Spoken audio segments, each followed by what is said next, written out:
Alrighty. We should be live. Let's just double check and make sure we are. But hello, everybody. Happy Thursday. I have to say that today is probably one of my favorite days. I don't know. I feel like I could say that about every single day inside of this boot camp. I could probably say is my favorite day. But we're gonna talk a lot today about mindset. Wait, why is it on? Well, sorry, I'm realizing I'm in the wrong place on my slide deck. Let me get to the right place. We're going to be talking all about mindset today. And I think that's part of the reason why I love this day is this is the part of the sustainable success framework. Sorry, I've got a lot of slides to sit through before I get to the right place, but this is the part of the sustainable success framework that is really, really transformational. And when I say really, really transformational, what I mean is this. All the other parts of this sustainable success framework are impactful. Like they help you decrease overwhelm, they help you, create more energy and more consistent self-care in your life. But who here, and drop a comment if this is you, who here really, really feels like, there we go, now we're in the right place, really, really feels frustrated with the fact that their burnout keeps coming back. Maybe you are, you feel like you're doing everything right. And yet you get into these seasons where burnout seemingly recurs. It just keeps coming back. It's like it won't leave you alone. If that's you, go ahead and drop a comment. And if that's you, first and foremost, you are absolutely not alone. And this is why I say all the time that burnout is a cycle, especially for high achievers. When I first started doing this work, I noticed that I had certain clients that, despite the fact that they were very good clients, they were on top of things, they did their work, they did all the things that I was asking them to do. And yet they saw a recurrence in their burnout. The burnout came back, the same things that they were struggling with came back. And that is usually because of mindset. That's because at that point in this process, I wasn't doing mindset work.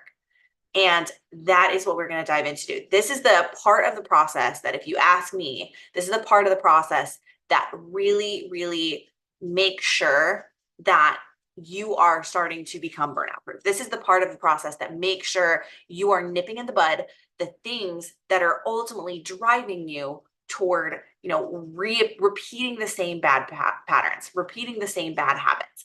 That is this part of the process. And that's why I love this part of the process. So with that, let's go ahead and let's start diving in.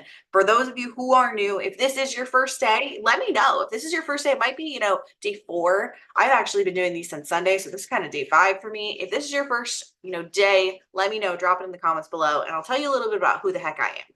My name is Ellen Shinke. I have been a burnout coach for the past 5 years, but in the past 5 years, to give you an idea of how much I had on my plate, in the past 5 years, I founded Coach Ellen LLC. And a second business. I've created a podcast, a YouTube channel, physical and digital products, multiple courses and memberships. I've self-published planners and books on Amazon. I've worked with dozens of one-on-one clients. I've booked over $50,000 in speaking gigs, all while working a full-time job. And actually, for a period of time of that, I was not only working a full-time job, I was actually a manager. I worked for an education company, and I had 20 some students and over 20 people on the team that I managed during a chunk of this. And I'm here to teach you how I did it. I'm here to teach you the frameworks, the systems, the things that I really, really had to leverage to get through these really, really challenging last 5 years that challenged my balance, that challenged my mental capacity, and that, threatened burnout. And in some instances did burn me out. But how did I get back on track? How did I course correct? How did I get to a point where I was able to juggle it all? I just took my business full time in January, and everything up to that point was done part time. And that's what I'm teaching you how to do this week. So I've had this housekeeping thing slide up all week. This housekeeping slide is just to remind you, as best you can, try to have no distractions when you're consuming this content, because this is going to be very, very impactful, beneficial information for you to hear if you're available to hear it. And then in terms of replays, there's 3 different ways to access the content. So if you can't be on Zoom, You can watch the replays in the subscriber hub. There's also some bonuses that are included inside of the subscriber hub. So highly recommend you check that out. It's also being live streamed on LinkedIn and on YouTube. So if that is an easier place for you to access the information, no worries. But highly recommend you get on over to that subscriber hub, because the subscriber hub, you're going to be able to not only receive all of the replays, the bonuses, and the reminders, but you'll also be able to receive something else, which I'll tell you about in just a second. So if you are on LinkedIn or on YouTube, I highly recommend you scan this QR code. It will send you over to the registration page, where you will then be able to make sure that you are getting this content. So highly recommend you do that. And then what you get over in the subscriber hub is not just the replays, but you also have a place where you can submit your homework to be entered into a raffle to win a scholarship to my Burnout-Proof business program. Now, this raffle actually ends tonight. So if you want to enter this raffle, highly recommend you do it by this evening, because that is going to be your last opportunity to be raffled to win this scholarship. So highly recommend that you do that if that is something that you are interested in. It is a $1,400 scholarship, and you can enter that raffle by either engaging in the subscriber hub, doing your homework, and either posting it in the subscriber hub or emailing it to me at support@coachellen.com. I haven't checked my email yet this morning, so I don't know how many people emailed and submitted.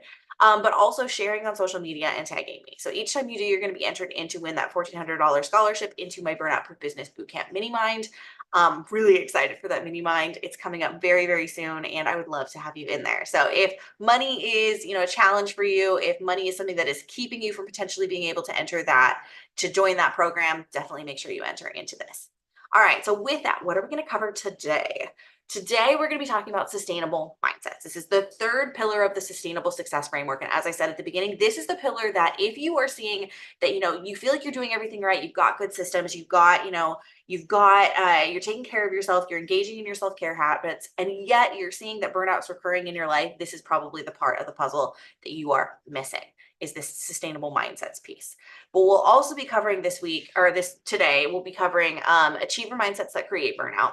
We're going to talk about the pillars of sustainable mindsets, fundamentals of self-compassion, how to find your values, and more. These are some of the core components that go into creating a sustainable mindset for yourself. So let's go ahead and let's dive into it.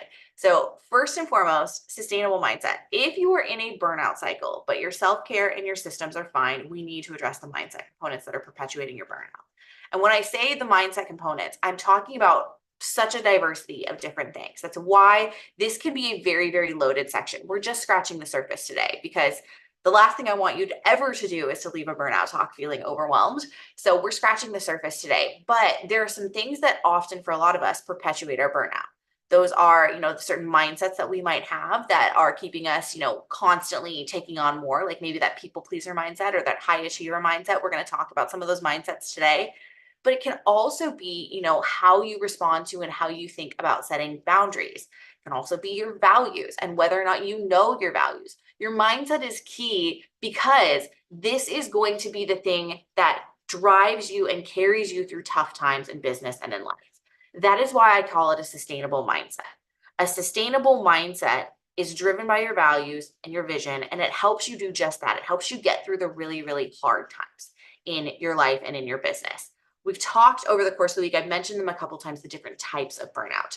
And one of the types of burnout that is particularly related to sustainable mindset is emotional burnout. The reason why some of us emotionally burn out, it can be a lot of different things. Maybe we're not making enough time for emotional processing, but for a lot of us, it is related to we don't have a clear picture of what we value. We don't have a clear picture of where we want to go in life. And as a result of that, we make decisions and we do things in our businesses and our careers that frankly end up being out of alignment with our core values and with our vision. And this is really comes down to clarity. How would you know if it's out of alignment? You won't unless you spend time doing this kind of work. That is why this work is so important. You'll keep potentially making decisions that are out of alignment with your values if you don't know what those values are, that are out of alignment with your vision if you don't know what those values are. But it is also so much more nuanced than that. It's not just values and vision. It is also how we talk to ourselves, calling BS on some of the mindsets that we're telling ourselves that are perpetuating our burnout. And that is going to be what we are going to be diving into today. So let's go ahead and start with high achiever mindsets that can lead to burnout. One of them is perfectionism. Perfectionism is a super important mindset for a lot of us to call out, because when you are in a perfectionistic state, not hard to understand, because I feel like I talk to a lot of people in this space that are recovering, or, they are aware of the fact that they are perfectionists. Um, Perfectionism, basically, when we are in a perfectionistic mindset, we never give ourselves permission to turn off, because we expect everything in our lives to be perfect. We expect everything that we put out, everything that we create, the ways in which we show up in the world to be perfect. And I like to frame this in the perspective of grades, because I feel like a lot of people who are perfectionists now are people who are straight A students, or, honor roll students back in the day, back in school. And I work for an education company still part-time. That used to be my day job. And I joke frequently that the students that I work with in my day job are mini versions of the adults that I coach, because I am a firm believer that we learn a lot of these mindsets, habits, and behaviors when we are in school. We learn a lot of these things when we are in school, because that is what's validated. Perfectionism is validated when you are in school, when you are receiving your education. And so then when we transition into the workforce, it's a hard habit to break. So one thing that I always tell a lot of people who are perfectionists is your B plus is someone else's A. So we've got to focus on the things that are most important, the most important info, our priorities in that given season, not everything. We're going to also talk about an all or nothing mindset in a little bit. And that is another thing that a lot of us struggle with. But perfectionism, recognizing that you are a perfectionist and trying to constantly think, okay, my B plus is somebody else's A, that can be a good gut check moment of realizing that you don't need to show up at your 100% all the time. That's not sustainable. It's not practical. And frankly, I don't even think we try to show up at 100% all the time. We try to show up at 120% all the time. And that is also not practical. So perfectionism is a mindset that can lead to burnout. People pleasing is another mindset that can lead to burnout. I used to literally, I think my Instagram bio used to say recovering perfectionist and people pleaser. And I actually think I've gotten to the point where I am probably like 90% recovered from my people pleasing tendencies. I feel like getting into my 30s was really helpful with that. I just like didn't give a fuck anymore. And I think that was a good thing, because I used to constantly prioritize other people above myself. Wanting to make people happy is one thing. Wanting to serve your clients, do good work in your job is one thing. But we all know when we're a people pleaser, we take it to the extreme. It's not just about making the people around us happy, doing the things that we are, responsible for doing. It's not just that. Our entire identity revolves around people being happy with us. And so as a result of that, we make decisions in our lives, in our careers, in the very moves that we make professionally and in our businesses to make other people happy. I went down a completely wrong career path for me, which I don't regret, because I think science was good for me. But I went down a very, very wrong career path for me purely out of external validation and frankly a lot of people pleasing, because the people around me were proud of what I was doing. That informed the decisions I made vastly more than my own, my own internal validation, my own values, my own vision for what I wanted my life to be. So we talked a little bit about this yesterday. Airplane mentality is a good swap for people pleasing.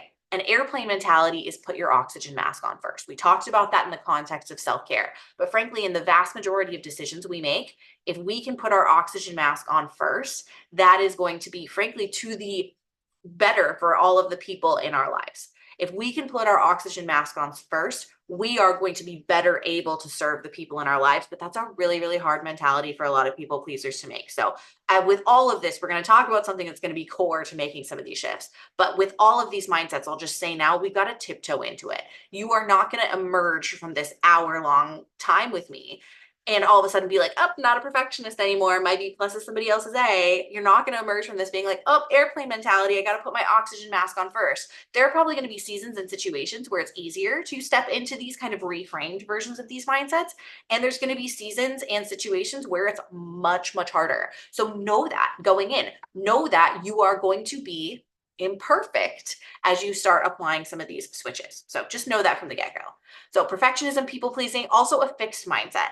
If you've read the book, and I've read it multiple times now, especially because I've worked in education for 5 years outside of my business, a fixed mindset is another thing that can lead to burnout. And a fixed mindset is really believing that you cannot grow or change. and how a fixed mindset can show up very subtly. So there's a growth mindset and a fixed mindset. This is all informed by work by a woman named Carol Dweck. She wrote a book on it, Mindset. Highly recommend you check out this book. But the thing that really stuck out to me about a fixed mindset is I think a lot of us rationally understand we can grow and improve. We rationally understand we can learn things, right?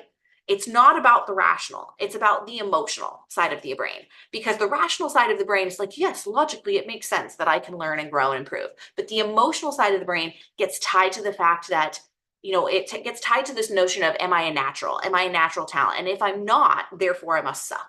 So a good example of this is actually, it's something, an excerpt out of this book. And this example always really stuck to me about fixed mindsets. The example she gave is a woman who was an incredible violinist, got into Juilliard, is now at Juilliard, and everybody around her is also an absolutely incredible violinist. And so she is first chair for a period of time in her orchestra. She's the best violinist in the orchestra for a period of time. And then she kind of stops practicing, and then she kind of stops putting in the work. And so then when she goes to try out for the solo or whatever thing she's trying out for, she doesn't get it. She botches it. And the lesson there, and the reason why that was a fixed mindset, is basically she intentionally self-sabotaged, because then at least she would have something to blame. Oh, I didn't get it because I didn't put in the work. But the ultimate fear there is that she would put in the work and she still wouldn't get it. She still wouldn't be enough. And that is an example of a fixed mindset. So what we can do with fixed mindsets, so frankly, if you've got kids, this applies to your kids too, change your language to focus on effort over results. Change your language to be, instead of, oh, great job, you got an A, change your language to be good work. And it's same thing applies to us. Instead of, oh, great job, you got, that promotion, or great job, you got that result, say, great job, you really worked hard, you put in the effort to improve here. Changing our language to focus more on effort over results, that is a really important thing to do for somebody who has a fixed mindset. So we got to monitor our self-talk and look at, are we focusing too much on results? I'm an Enneagram 3. A lot of high achievers focus too much on results. It's hard for me to not focus on results. I will fully acknowledge that, but we've got to pay attention to, what are we prioritizing more, the results or the effort that we put in? Because the only thing we are fundamentally in control of is the effort we put in. Last on this slide is imposter syndrome. Imposter syndrome is another really big thing that can lead to burnout, because when we feel like imposters, we constantly feel the need to go above and beyond, to put in way more work. It's why if you're a perfectionist, a people pleaser, and you have imposter syndrome, that is a perfect storm that can lead to overwork. And we usually in this situation would overwork because we feel like we don't have enough to be, valued for this position. We feel like we're going to be found out in this position. We never should have got this position in the first place. I find this is applicable to a lot of business owners who are coming from another field. I experienced this a lot in my first few years of business, and I still do on some occasions, because they don't teach business and biology programs. I'm a former scientist. What the hell do I know about running a business, right? But I've learned a lot over the years. I have technically had a hot side hustle for 10 years now.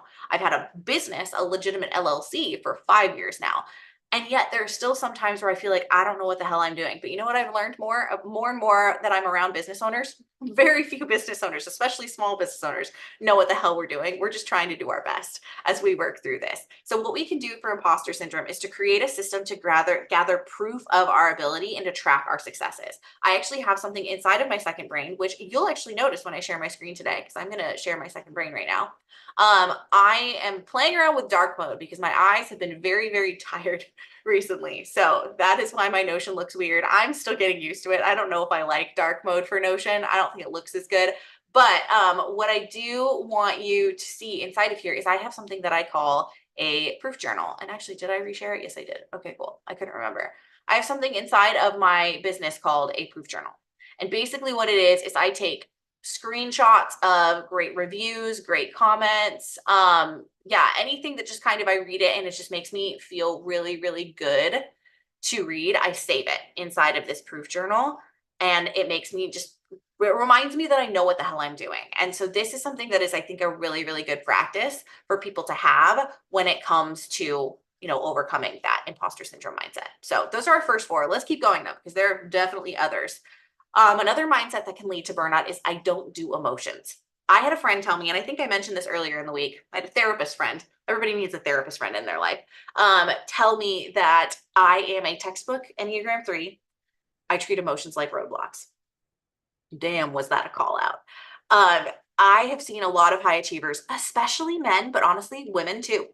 Absolutely, women do this too, that kind of have this perspective of I don't do emotions. And I get that because emotions, especially when we're trying to get shit done, we're trying to be our high achieving selves, they feel like pests. They feel like irritations. They feel like roadblocks. They feel like just obstacles, but we need to address them because I'll tell you right now, emotions unaddressed, this is what happens when we don't deal with our emotions, when we don't take time to process the emotions that are on our plate, they boil over. One of the most common signs of emotional burnout I see in my clients is quick to tears, quick to anger, usually quick to tears. Because we get, especially as women, we will get so overwhelmed with all of the unaddressed emotions, all of the things that we have not dealt with, that we will be having a seemingly innocuous conversation, get triggered, and the emotions boil over. We start crying and we don't know why, or we might start snapping at loved ones. I actually posted something on Instagram the other day about how like your POV is that you're doing everything for everyone, constantly pouring into other people, snapping at loved ones, and you don't know why. And somebody commented below it, damn, did that resonate? So if you feel like you can't do emotions, I urge you still make some space to process some of those emotions. Because when we don't make space to process those emotions, that's what they become. They become literal hurdles that interrupt conversations that they otherwise would have no part of. The next mindset, I need to prove myself. This is a particular one with new business owners needing to prove themselves. And one thing we're going to talk about a little bit more later is this notion of whose opinion matters. We need to explore when we constantly feel the need to prove ourselves, we need to explore the notion of external validation over internal validation and why we are prioritizing other people's opinions over those of our own. I'm going to talk more about this one a little bit later. So TBD on that one. But the next one is over-identifying with work, productivity, or busy. For a lot of people that I've worked with, their entire identity, whether they realize it or not, is wrapped up in work, is wrapped up in their job, is wrapped up in their business. And I'm all for being, a productive, go-getting, badass. I'm all for it. Like, go, you do the damn thing, I'm all for that. But we have to look for other things to attach our identity to. This is something I've talked about a lot recently through the notion of multiple sources of fulfillment. If we only have one source of fulfillment, if we are over identifying with work, productivity, busy, and that is our sole source of fulfillment in our life, what happens when that goes to hell? What happens when that's not going well? What happens when things aren't feeling productive or busy? What happens when things aren't feeling successful in that part of our life? What happens is we lose our sense of worthiness. That if that is our sole source of fulfillment and it's taken away, what do we have left? And that's why this one is a really important mindset to call out. We've got to look for other things to attach our identity to. Multiple sources of fulfillment is ultimately the fix for this. And then lastly on this slide, there's a couple more after this, passion and burnout. Passion preventing burnout is a fallacy. I think I have that slide later. Gary Vee has a reel that I have he has content online that I have totally ripped off of and called BS on before, where he says, you only burn out if you don't love it. And that could not be further from the truth. There are literally surveys that have been done on people who are, they did surveys on, I think in this case it was corporate employees, but it applies to entrepreneurs too. And they looked at people who were burned out. I think 75% of the people that they surveyed in this particular group had experienced burnout sometime in the last 18 months. And they asked those people, how many of you actually feel passionate about the work you do? And I think it was something like 65% felt passionate about the work that they do. I actually find that the people who are very, very passionate about the work they do, again, their identity maybe is overly wrapped in the work that they do, they are more inclined to burn out. So these are other big things to think about when it comes to burnout. The last couple are pressure and anxiety. So these aren't necessarily mindsets. These are just common things that we sometimes do to ourselves. We've put way too much pressure on ourselves when it comes to, what we get done. We can use breathing or other ways to wrap up our stress cycle to calm down. We can have mantras. We can focus on emotional self-care. All of those are ways to deal with pressure and anxiety. And then lastly here, the inability to pause. This is another thing, oh, I can't slow down. I have to constantly be going. I actually recorded a podcast the other day, which I highly recommend you check out. I'll go ahead and include it in the bonus resources for today. But the podcast I recorded recently is all about your burnout baseline, and it's all about really figuring out, how do you respond to the slow seasons? Because often it's way more telling how we respond to slow seasons than how we respond to busy, especially when it comes to our burnout baseline. If when we are in a slow season, we have no idea what to do with ourselves and we're anxious and we're antsy, that is way more telling about how you're going to handle and to deal with burnout than anything else. Because the best way to become burnout proof is to start to embrace the slow seasons, to start to embrace the times of pause and rest. And that is really hard for a lot of high achievers. So the next section in here is, especially when it comes to creating a sustainable mindset, those were all kind of things that we do wrong. I've had kind of a section of each day where I've talked about the things that we do wrong when it comes to these different sections. And a lot of that is stuff that we do wrong. A lot of those mindsets are things that get in the way of us having a sustainable mindset. And really the first thing I would say with those, maybe you're looking at it going, well, shit, Ellen, I have like all of them. Like, what do I do? In that case, what I would tell you is it's about awareness at this point. It's about becoming aware of the fact that you have an inability to pause. It's about becoming aware of the fact that you feel like you can't do emotions. It's about becoming aware of these mindsets so you can start questioning them and so you can start overcoming them. But now when it comes to building a sustainable mindset, here are some really important questions to ask yourself. Because again, a sustainable mindset is all about building a mindset, creating clarity, creating a vision that's going to carry you through the hard times. That is what a sustainable mindset is all about, is about having, the way you think, the way you operate, the things that are driving you and keeping you motivated are going to sustain you through the tough times. That is what a sustainable mindset is about. So the first question I highly recommend asking, and I know my face is a little bit in the way for this question, but you should still be able to read it. The first is getting clear on, what does success mean to you? What is the ultimate goal in your career, or since we are Burnout-Proof Business Bootcamp this week, in your business? What does success mean to you? Is it 5-figure months, a 7-figure business, or is it just time freedom? I actually saw a beautiful thread that I loved recently where somebody said, you know what? I don't want 5-figure months. I don't want a 7-figure business. I just want to be able to bring in enough consistent income to support my family and to live, and to not feel like I am a slave to my business. I posted something on Instagram yesterday that says, is your business running you, or are you running your business? And this person said, my goal basically is for my business to not run me and for me to run my business. And I'm not saying you can't have a 7-figure business and not do that. But I think sometimes we get so caught up, especially because there's so much information on social media, especially targeted at small business owners and solopreneurs and coaches, where it's almost, the implication is you're not successful if you don't have a 5-figure month or a 7-figure business. That is not true. You will never see me in any of my content talk about how much money you should be making. I do not care how much money your business makes. I care about your business being around 5, 10, 15 years from now. And I think for so many people, they chase these external measures of success that don't actually matter to them, and they burn out as a result of it.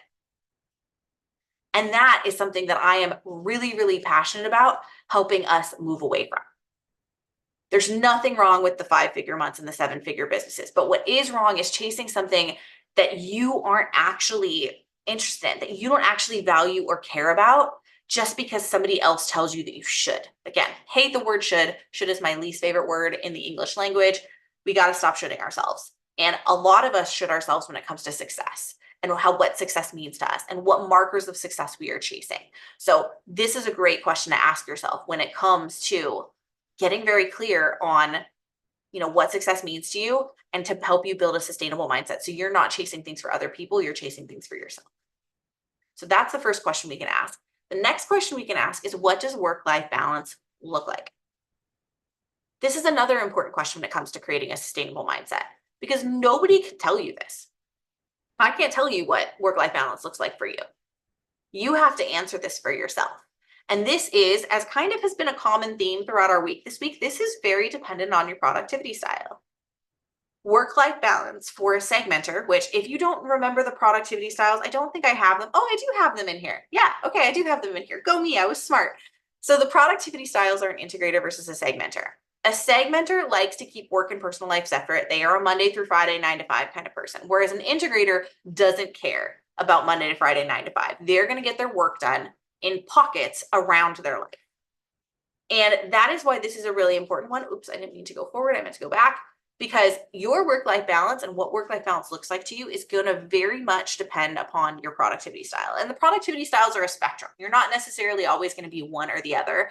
In my day job and in the part-time work I still do for that education company, because I love my students and I'm having a hard time letting them go, I will fully acknowledge that. I'm a segmenter when it comes to that. I have very defined pockets of time where I'm willing to do that work and very defined pockets of time where I'm not. So I'm a segmenter when it comes to my day job.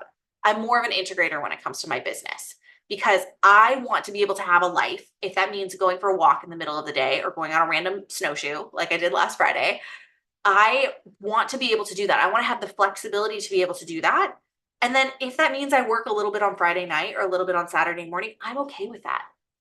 That's what work-life balance means to me. Work-life balance to me really looks like being able to have a life outside of my work, in whatever capacity that looks like. I don't have definitive time around that. I just want to be able to have a life outside of my work. I want to be able to have social time. I want to be able to take care of myself physically. I want to be able to, this is something I'm still working on, start dating again. Like, I want to be able to have a life outside of my work. That's what work-life balance means to me.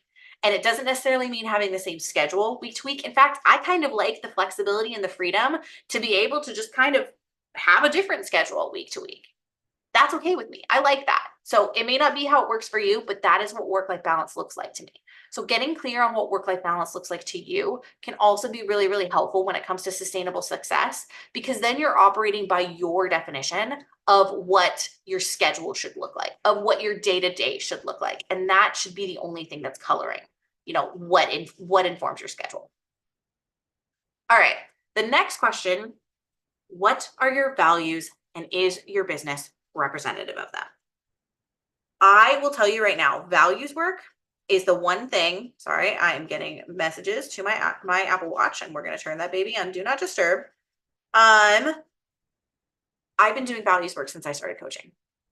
And I'm not even talking about since I started my business. I'm talking about since I started coaching. I have been doing values work for 8 to 10 years. This is the one part of my business that stood the test of time, because I have, especially prior to founding my LLC, I've done a lot of different types of coaching over the years, over the last 10 years. Values work is the only thing that stood the test of time. And it fits so perfectly into burnout, because especially in emotional burnout, one of the biggest reasons why we emotionally burn out is because we have a misalignment with our values. And that misalignment either arises because we just flat out don't know our values, or it arises because we have the wrong values. I actually see this play out a lot.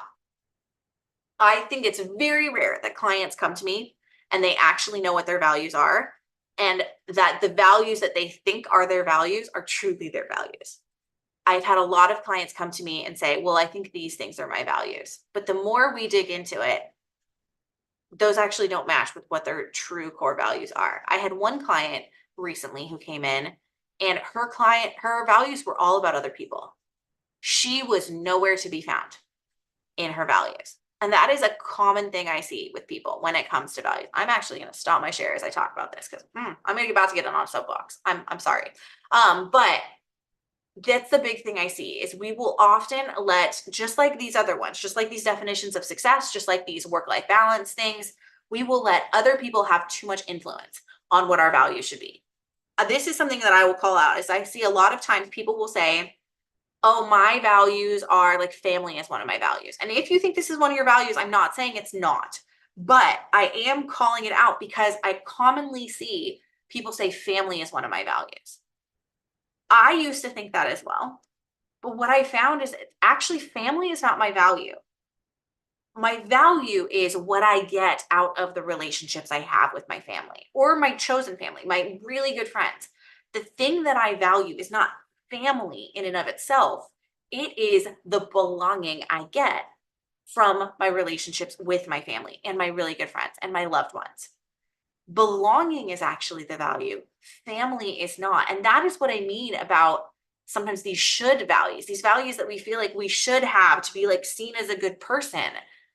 And the fact of the matter is, for most of us, those aren't actually our values. Family, I would say for a lot of us, is probably the surface value. You can love your family, and family may not be one of your core values. Your core value might be like mine. Your core value might be belonging. It might be connection. It might be vulnerability or authenticity or whatever it is that you get out of that value. I had somebody in a speaking gig I did, I think it was last fall, in like September. I was in Detroit. I went to Michigan so many times last year. I was in the Detroit area, and somebody said, I think my value is responsibility, but my value is causing me problems. And I asked him what he meant by that. And he's like, well, I value responsibility, but yet everybody is asking stuff of me. And I constantly feel like I have to say yes because my value is responsibility. It's kind of a boundaries issue. You can kind of see that play out. But I asked, the more he talked, I basically said to him, I was like, look, dude, I don't think your value is responsibility. I would ask what you get out of being seen as responsible, because that's probably your value. So you can see there's subtlety there. There is this need to kind of go deeper that a lot of us don't do. So maybe you're thinking, oh, well, how the heck do I figure out my values? Then you're telling me my values are all wrong. Here's how you figure out your values. This is a very high level version. I actually have a full blown mini course on my values process. We're going to skip this, but this is how you identify your personal values. First and foremost, do a values brainstorm. The easiest way to do this is to literally operate off of a list of values. Like Google list of values or list of values for high achievers and circle the ones that resonate with you. First step. Then what we're going to do from there is you're going to group your values together into themes. You're going to start to see that you're going to have common themes emerge among your values, and you want to aim for like 3 to 6 groups. I have had clients come in who've had 2 values. And the majority of the time, clients who have 2 values, they're usually missing something. But you don't want to go beyond 6. I actually think 6 is probably still too many, because values can be like goals. If you have too many, you're going to be spread too thin. But this is a good example of like a theme. So compassion, community, friendships, family, love, openness. These are actually when I did my values brainstorm. This is one of my groups. Friendships, family, love, openness, trustworthiness, authenticity, belonging, connection, vulnerability. This was a theme of words that emerged from my values brainstorm. So group your values together. So this was kind of what I call my relational values. These are all values that relate to relationships for me. Then what you want to do is from that group, you want to pick your core value. And how I usually do this, you can kind of see it on the previous slide. I will go through and I will like bold the words that are really, really meaningful to me. And then from those words, I pick the one that seems to encompass the rest of them. So you're going to pick your core value from that. So in my case, compassion, community, friendships, family, this whole list, I started to realize that the thing that was the most core of it was belonging, because I value my family because I feel like I have belonging with them. I value authenticity because when I can be authentic in my relationships, I feel like I have belonging. I value connection because when I really connect with people, it makes me feel like I have a place where I belong. So you can see how belonging really became the core theme for everything else in the values brainstorm. So take your group, pick your core value from amongst that group, and then what you want to do is write a value statement. Because what the value statement is getting really clear on what that value means to you and how you abide that value in your life. In this situation, I don't give a crap what the dictionary definition of that word is. It is not about what the dictionary, what Webster defines belonging to be for me. It is what I define belonging to be for me. So that is really what this guy looks like. And that is how we go about it. So this is how we identify our values. And that is a really crucial part of this. But the very last step in terms of the important questions we need to ask to, create that sustainable mindset is whose opinion matters. This came up earlier when we talked about the mindsets that create burnout. But oftentimes, the reason why we can get off track and we can get emotionally burned out and our mindset can get thrown off is because we are prioritizing other people's opinions over our own. So we have to ask ourselves in our business, in our lives, whose opinion actually matters? And how are we going to weigh the input of others without losing ourselves? The story I tell with this one a lot is when I first started my business, I was in a mastermind with somebody who is a very, very, very successful, very prominent figure in the coaching world. Probably not one of the most famous coaches. There are definitely people who haven't heard of her, but she's exceptionally successful and has a very, very big following. And I have a lot of respect for her. Don't get me wrong, but I was getting a lot of messaging during that time that I was in the mastermind with her about what I should do in my business. Oh, Ellen, you should work with people in STEM because you used to be a scientist. Oh, Ellen, you should be a You should be this kind of coach because you're really good at that. Like I actually spent a period of time being a productivity coach because I nerd out on systems and I love systems and systems come very naturally to me. But I spent like 9 months listening to other people tell me what I should do in my business. Excuse me. And the result of that was, frankly, that I just got confused. I spent probably the first year and a half, 2 years. Ooh, I'm starting to tear up. Got a tickle in my throat. I spent probably the first year and a half, 2 years in my business chasing what other people told me I should pursue instead of ignoring the noise and listening to what I wanted to do. This is a great example of weighing other people's opinions too highly above yourself. And this is exactly what I mean. If we let other people's opinions inform the choices we make in our business, in our careers, that is a damn good way to get yourself off track, to get yourself misaligned, and to really start to have this unsustainable mindset. Because we are valuing other people over ourselves, and that is not sustainable.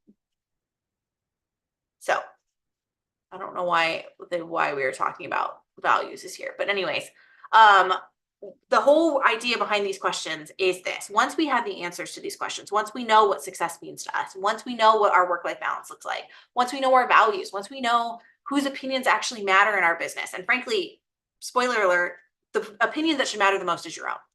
But once we have the answers to these questions, this is why it's so important, because we can then check the activities we do, the ways in which we show up in our lives, in our businesses, in our careers against them. Because when we do that, it keeps us in alignment. And this helps us build businesses and build lives that are true to us and not true to someone else. So much of this mindset work is about creating that clarity. And that's why this is so damn important. So where I want to go from here is I want to address the fact that sustainable mindset is also about boundaries. We do not have the time today to get into boundaries. I have done full-blown like 90 to 2-hour, maybe even 3-hour workshops on boundaries. But what I do want to give you is a picture of what your boundaries might include, what they might need. Your boundaries might include your content consumption. When you allow yourself to be on Instagram or on LinkedIn. It might be your social commitments. Maybe it's not saying yes to everything people ask you to do. It might be what you are and are not willing to add to your calendar. When you're available to respond to emails, the time that you spend in silence, and what time you protect as self-reflective time in your life. All of these are boundaries. And I will not sugarcoat it. Boundaries are hard. Boundaries are hard. There's a lot of guilt and there's a lot of shame with setting boundaries. But here's a way that I recommend getting started when it comes to boundaries. I recommend building up your boundaries. I think one of the big things a lot of people do wrong when it comes to boundary setting is we start with the hardest boundary first. And the fact of the matter is you will not feel ready to start with your hardest boundary first. So don't. What you want to do instead is you want to build up your boundaries. You want to start with the easiest boundaries first. And I'm going to give you some examples for how you can start maybe with passive boundaries. This is a great way to start. You want to start with your easiest boundaries first, and you want to build up to the hard ones. Maybe it's even starting with the easiest people in your world first, the people that you know are going to be understanding and that have historically been in your corner. Start with those first and build up to the harder ones as you go. But here are some great ways to get started. Passive boundaries. I call passive boundaries anything that you can kind of set and forget. So for example, out of office responders. Out of office responders are a passive boundary. You are basically saying, hey, I'm not working right now. Sorry, not sorry. So here's literally an example of a out of office responder. I used to have my out of office responder, looks a little different now. It says, thank you so much for contacting me. I'm grateful you took the time, but I'm unfortunately out of the office, out adventuring, exploring, and soaking up. It says usually soaking up all the PNW has to offer because I live in the Pacific Northwest. I look forward to connecting as soon as I return to help you out. Your business and our relationship means so much to me. Thank you for reaching out, and I will connect with you soon. That is a passive boundary. It's an out of office responder. I also have a passive boundary in my email signature. And this has actually been an exceptional conversation starter. Highly recommend doing something like this. I have an email signature that says, please note that I do not respond to emails on weekends or after 6:30 p.m. Pacific time. No one likes a burnout coach. I'm sure we all could use a little bit more disconnection. Passive boundary. I'm also a big fan of using schedulers. And when I say schedulers, I'm talking about like Calendly to help people schedule meetings with you or something like that, because automated schedulers reinforce our boundaries so that we don't always have to. Sometimes it is tiring. It is mentally exhausting for us to constantly be reinforcing our own boundaries. So saying, sorry, I don't work past this time, or I don't work that early in the morning. If we instead just default to using a scheduler to do that scheduling of meetings, we can build into that scheduler, I'm only available from this time to this time. And if in the off chance we want to make an exception, we can do that. But the scheduler will reinforce your boundaries for when you're available to work, even when you don't have the mental energy to do that. I love schedulers. All right. The last chunk that I want to talk about when it comes to creating a sustainable mindset is compassion. Because I've said it before, I will say it again, burnout cannot be overcome without compassion. But the hardest part of compassion for most of us is not compassion for others, it's compassion for ourselves. So let's talk about what self-compassion is and what it looks like. Self-compassion has 3 components. It has self-kindness, common humanity, and mindfulness. Self-kindness basically refers to don't be a dick to yourself. Don't be so judgmental of yourself. It is about talking to yourself the way you would talk to your best friend or your child, because frankly, shame does not work. I don't care what anybody says. Shame does not work when it comes to behavior change. It might work temporarily, but it is not a long-term solution. And that's why we've got to come from a place of self-kindness and understanding. Because frankly, high achievers, high performers, we're hard enough on ourselves. So self-kindness is super important. Common humanity is about recognizing that you're not alone. It is about approaching your suffering, your struggles, your inadequacies as if it's a common human experience. COVID was a great example of this because we were quarantined, we were wearing masks, but at least we were all in it together. That's probably the best example of common humanity that's happened in hundreds of years.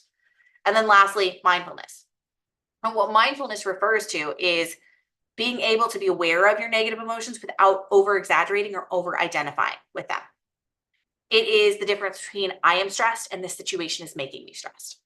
That is mindfulness. So having self-compassion and being able to be more self-compassionate is a massive step toward having a sustainable mindset. And what I always encourage people to do, start with self-kindness. Because if we can start to catch ourselves when we are being rude and judgmental and shameful of ourselves, if we can start to catch that language, what usually happens at first is we'll catch it a couple hours after the fact. And then slowly but surely we'll catch it sooner. And then eventually we'll get to the point where we can catch it in the moment and we can reframe it in the moment. And that is what we are looking for. It's probably going to take an exceptionally long time to get to the point where you are just inherently self-compassionate to yourself. It might even never get to that point for a lot of people who are high achievers and high performers. But if we can catch it and reframe it, that is frankly a very big step in the right direction. I also want to acknowledge, because I've had a client outright say this to me. I've had a client literally tell me, I don't believe in self-compassion. I think it makes you complacent. Not true. Compassion does not lead to complacency. In a organization, in an individual, it does not lead to complacency. And if you have that concern here, let me paint this picture for you. People who are, let's say you believe this, compassion leads to complacency. Let's say you believe this.